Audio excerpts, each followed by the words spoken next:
आखिरकार मनीष और कुलकर्णी को पता चल ही गया कि शिव प्रसाद मतलब कि परशुराम जिंदा है। तब देखिए एक बार फिर इन दोनों ने हाथ मिलाया और परशुराम को दोबारा मौत के घाट उतारने के लिए रच डाली एक बेहद खतरनाक साजिश। वहीं दूसरी तरफ जब परशुराम भेष बदल कर गया अपने घर, तब वहां देखा कुछ ऐसा जिसे देख उसके होश उड़ गए और आपके भी होश उड़ जाएंगे ये एपिसोड देखकर। एपिसोड की शुरुआत में बब्बर मनीष से मिलता है और खुशी जाहिर करता है कि उसका मिशन सफल हो गया है। वह कहता है उसे एक इम्पोर्टेंट बात बतानी है जिस पर विश्वास करना मुश्किल होगा। तभी उसे शीतल का फोन आता है। वह बब्बर को चेतावनी देता है कि वह परशुराम के बारे में किसी को कुछ ना बताए। वह उसे जान से मारने की धमकी भी देता है। शीतल कहती है कि शिव प्रसाद मर चुका है और अब केवल उसका परशुराम जिंदा है जिससे वह प्यार करती है। फिर बब्बर मनीष से बिना कुछ बताए वहाँ से चला जाता है। मनीष को उस पर शक हो जाता है कि वो कुछ छुपा रहा है और वह ओमकार से कहता है कि बब्बर पर नजर रखे। मनीष विक्की शर्मा को शालिनी की सारी जानकारी देता है। वह कहता है कि आजकल एआई से बहुत सारी चीजें बनाई जा सकती हैं, क्यों ना हम लोग एक ऐसा सबूत बनाए एआई से जो बहुत ही आसानी से बन जाएगा, जिससे सभी को यकीन भी हो जाएगा कि विक्की और शालिनी का अफेयर था। ओमकार विक्की से कहता है कि उसे शालिनी से जुड़ी हर छोटी बड़ी बात याद रखनी होगी।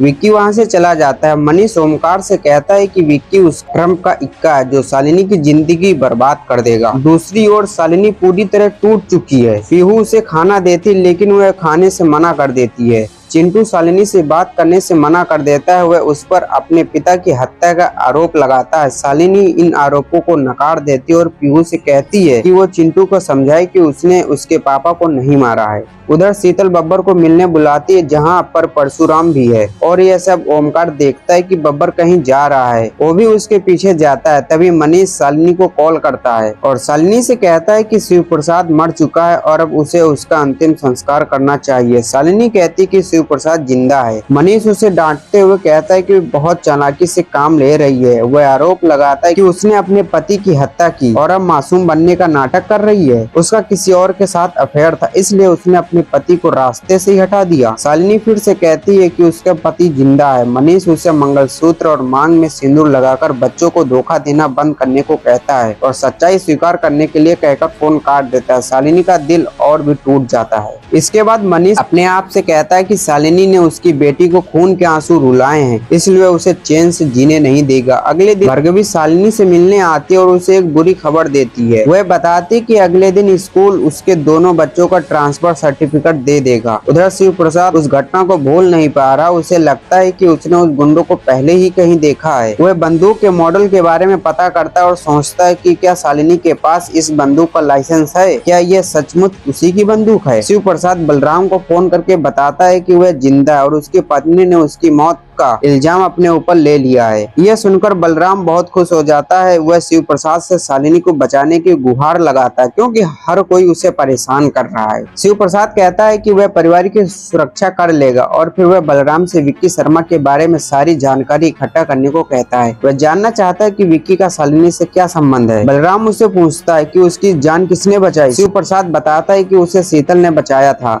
इधर शीतल बब्बर से मिलती ओमकार तुरंत मनीष को कॉल करके बताता है। तभी शीतल बब्बर को शिव प्रसाद से मिलाती है। ओमकार भी वहीं मौजूद होता है। एपिसोड खत्म होता है। अगले एपिसोड में विक्की शर्मा उनके घर आता है और उनसे मिलता है। कॉलोनी के लोग शालिनी की बुराई करते हैं, उसे बुरा भला कहते हैं। विक्की पीहू से कहता है कि उसके पिता मर चुके हैं और वह जल्द ही शालिनी से शादी करने वाला है। यह सब भेष बदलकर वहाँ मौजूद शिव प्रसाद उन सबकी बातें सुन लेता है। धन्यवाद दोस्तों।